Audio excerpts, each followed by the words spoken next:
Hello, everyone. Welcome another edition of the Ohio Guys here. I'm Christian Ocampo, and today I'm joined by another guest here today. We have Rochelle Chiang. How you doing, Rochelle? Hey, doing all right. I'm doing all right. Awesome. It's great to have you here for your very first interview. First, Not sure if it's your first one, but this is the first time someone's ever interviewed me for a thing, so this is fun. well, I hope I can make this fun for you as we get to jump into some of your work you've done in the past few years and talk about each title and what made them fun for you. So, first of all, what is it like working in the industry today? With COVID and everything, I've Yes. I've always been online anyway. Like I've never barely had to work. I've only had to work in a studio itself like twice my entire career, and one of it was I was recording my demo, and the second one was when I was doing the thing for an anime. But it's like I not much has changed. Not much has changed for me. Okay, for sure. And despite COVID and pre-COVID, why don't you tell us what is your favorite project you got to work on Like this year, this year or in recent years? Doesn't matter exactly when, just whichever that has spoken to you the most. the one I had the most fun with, I can't talk about yet, and I'm really, really mad that I can't talk about it yet. It's an animation that I don't know where they're gonna put it. I think it's gonna be on YouTube, but it was so much fun. I got to be so energetic, and I want to, I want this to come out already so I can show it. Okay, now that's really gonna pique my interest. Hopefully, we will see it in the coming months. I hope so too. All right, and you've done some visual novels. I guess I would call them American-made visual novels, even though it's got that Japanese touch to it. Why don't you tell us what was it like working on Eternal Hour? Eternal Hour was I think it was like over a few years project. Like my setup improved over the time, and it was just fun, like seeing how all this stuff was happening, and I got to do a whole uh I got to do a whole prequel about my character. So that was the first time I was like one of the first times I was ever a main character in anything. So it was like that was pretty awesome. So it was like I got to have the spotlight for a few minutes. I'm gonna take it. And then I do believe there was another one within the same time frame, the world that's connected. Why don't you tell us about working on Golden Hour? Golden Hour was the project I was talking about because that was the one that let me be the main character. Even I was a younger version of the main character, and you got to see so much stuff happening, and it was so exciting to be able to work on something like that and actually have the focal point be me. I know that's really selfish sounding, but I think it's pretty cool. Nah, it's always good to at least have that main role. Everyone likes to at least be like a main in something. So nothing selfish about that, in my opinion. And I got to play like someone like the character is she's a strong mother type character, and I love strong women. So the fact that I got to play a strong woman just as it's a win for me. I like that. Yeah, no, definitely. I think every actress out there, would like to play a role as a strong woman, in any genre. Yeah, we love. All right, then. So, why don't you tell us what was it like working on Shadowverse? Shadowverse was a fun recording day. Like I got to talk with the I think with like the people of the studio that I was working with, Mark Rell Studio, and then I got to talk with their clients, which was the people who were working on Shadowverse, and we got to just spend that night screaming and being it's like being these video game characters, and I had to bounce around from like strong woman type to tiny little tiny titans, and it was so much fun. It was I got so hyper by the end of it. Well, I'm glad you got to record at Mark. I'm sorry, I can never say his last name correctly, but no, he's a good man from what I've heard. Always creating some good content, great titles, and hopefully you had an amazing time. Just being at his studio. I was doing it from home, like I had to do it via Source Connect, but it was still the fact that I was still being able to work on one of those projects in that studio was pretty awesome, and I really hope I am able to do more because Shadowverse was a lot of fun. Hopefully so, and I'm pretty sure that we'll still get more stuff down the pipelines in the coming future. Yeah, All right, so as we're recording on this day on a Monday, a new title just was just announced. Uh, why don't you like to tell us about working on Catgirl's Quest List? that one was fun because I got to be like a black character. I barely get the chance to get to play black characters because there's I guess they're hard to write. I don't know, but I get to be one, and she's a strong black character, and I got to I got to actually like be as I got to be well. I don't be myself. Is that weird? But I got to do something. I got to play a cool character that got to that last a long time on there.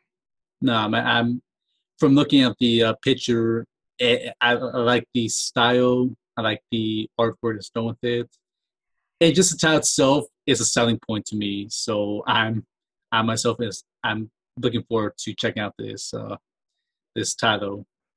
Oh yeah, the art style is awesome. The like I get to be a character that's drawn that beautifully, and that's just so cool. Like that's me. That's kind of empowering in a way. Is that weird? That's probably weird.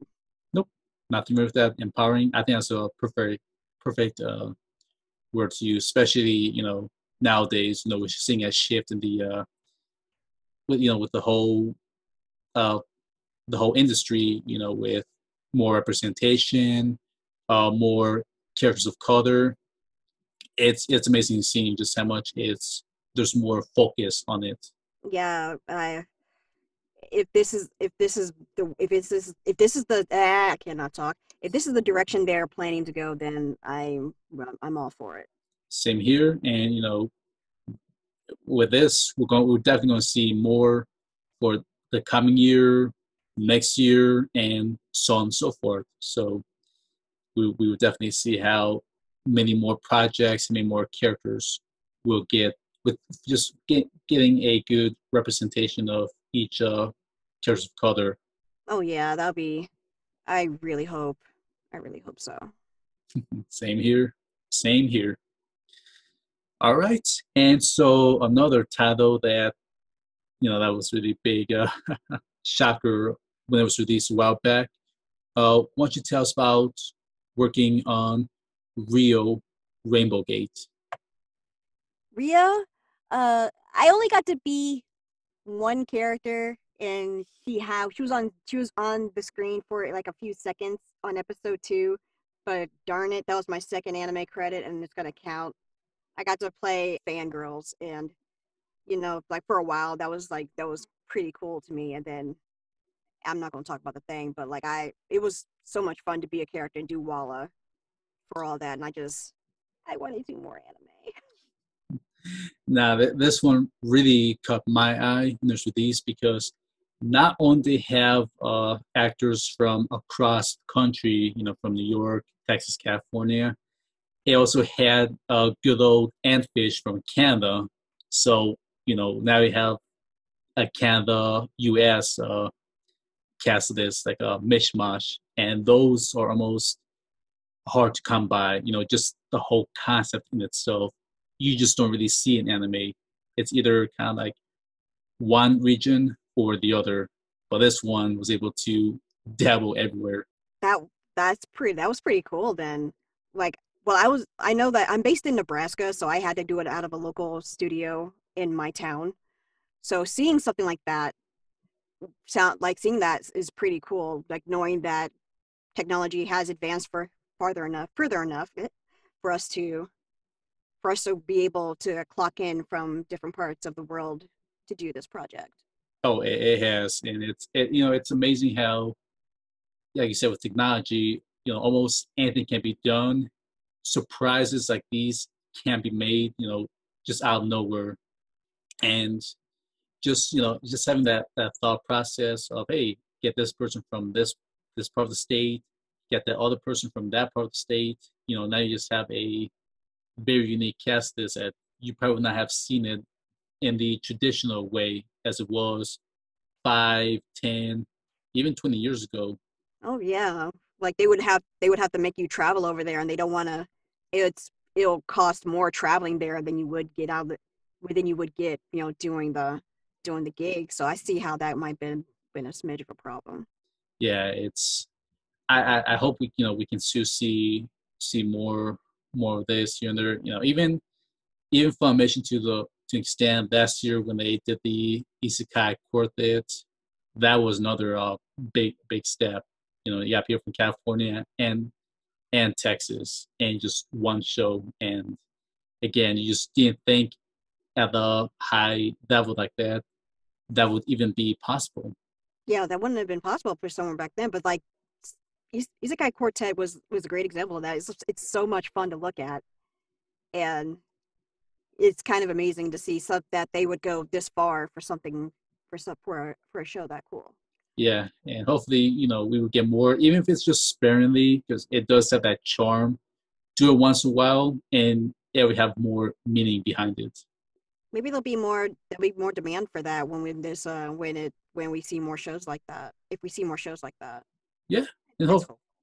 hopefully so. And I guess it will help depending on what title it is. Just something that's going to be a heavy hitter. I think that would really be that would cater a Dreamcast right there. Oh yeah, that totally would. Yeah, we will see what happens in the future. Yeah. All right, now it's time for the funny question we always like to ask here. If you could be any character you have played in real life, who will you be? And you can mix and match. Like I can be in their world, or You could be in the world. You can be. You have like certain traits of your characters you played. Like you could be your character from the Cat Girls Quest List, and your character from Golden Hour. So just anything like that comes to mind. I don't know because they're all coming from worlds where I'm a complete wuss. So if I was them, I would possibly not do well.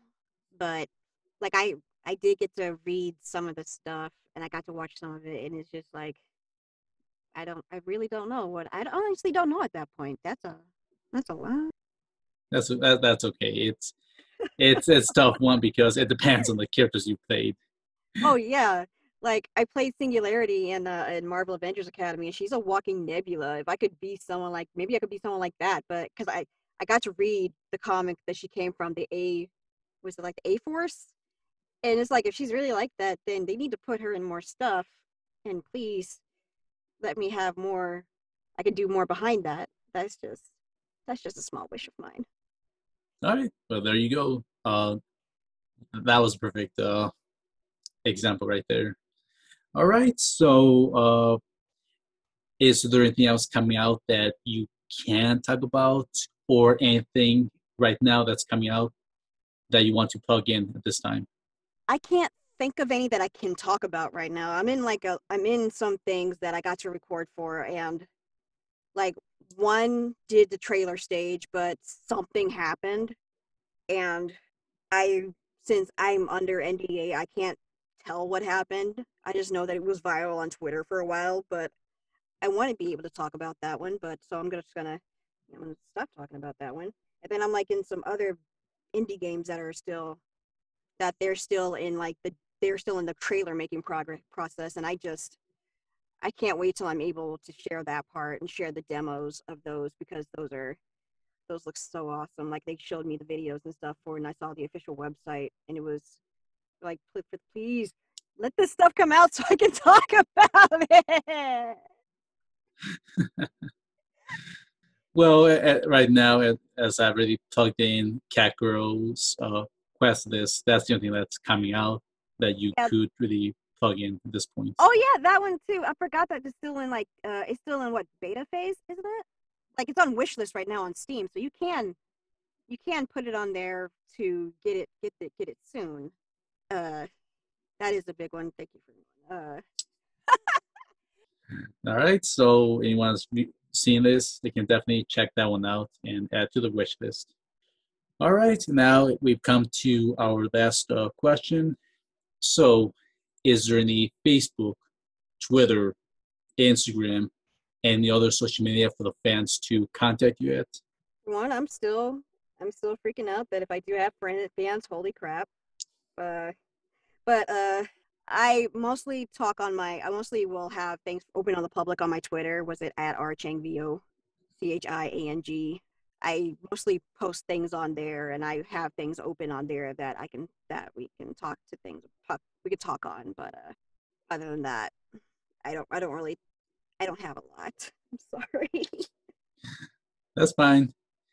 Twitter is for anyone that's interested in following you on your Twitter handle. All right. Well, thank you, Rochelle, for your time doing this interview. I appreciate getting this time and opportunity to ask you about all your work. Thank you for having me.